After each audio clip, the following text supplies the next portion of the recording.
Okay, so this is the second video for the Basecamp for Salesforce project, which has not yet been named. We've covered message, comment, and briefly category in the previous video. Let's look at project.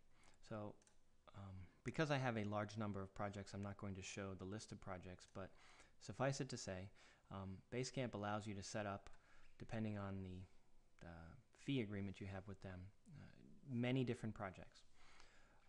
Projects then are the owners of all of your messages, to-dos, milestones, time, and files. I don't think we'll be implementing whiteboards in the near future, so I'm just going to leave that out for right now.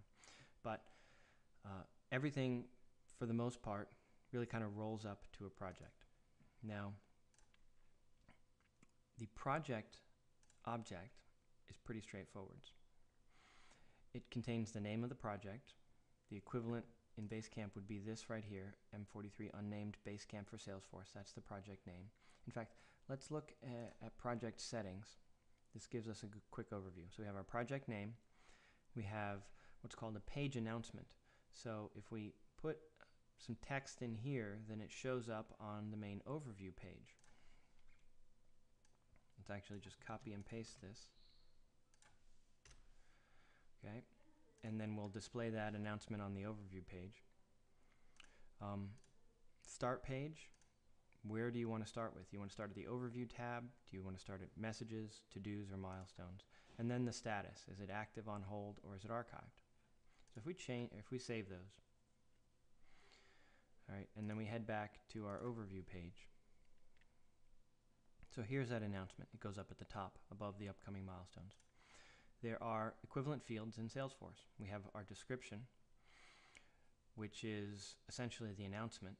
We have is description announced, which is a checkbox, the main visual force page to show a project will look at this, and if that's true, it'll display the description on the overview page.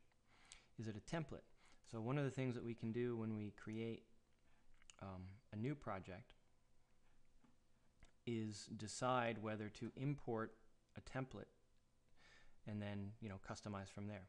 A template is essentially an entire project with a list of to-dos and messages and milestones previously set up and then cloned.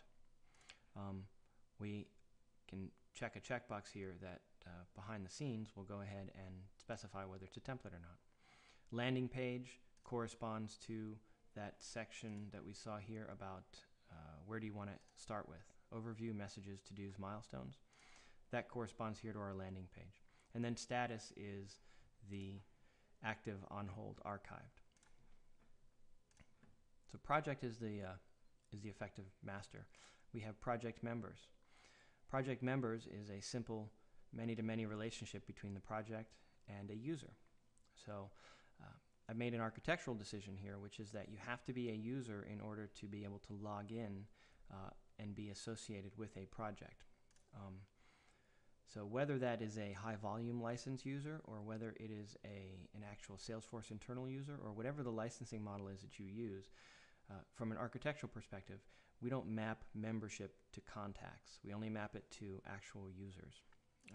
And that's a deliberate design decision that simplifies a lot of future management. Other stuff, we have to-dos. Now the root object in a to-do is actually a to-do list.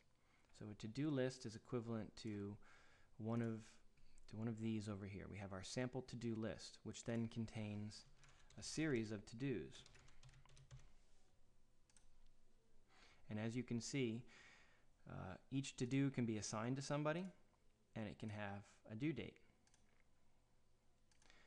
The effective equivalent is to have our to-do list with the description, whether it's private, is it from a template, are we tracking time, what's the associated milestone, and so forth. Our to-do itself, which contains a description, such as first to-do, second to-do, a due date, and if it's associated with a list. And then finally we have our comment. In Basecamp, comments are represented in this way, and you can attach files and you can just make simple comments. That's represented as a to-do comment. I'll stop there and do a third video.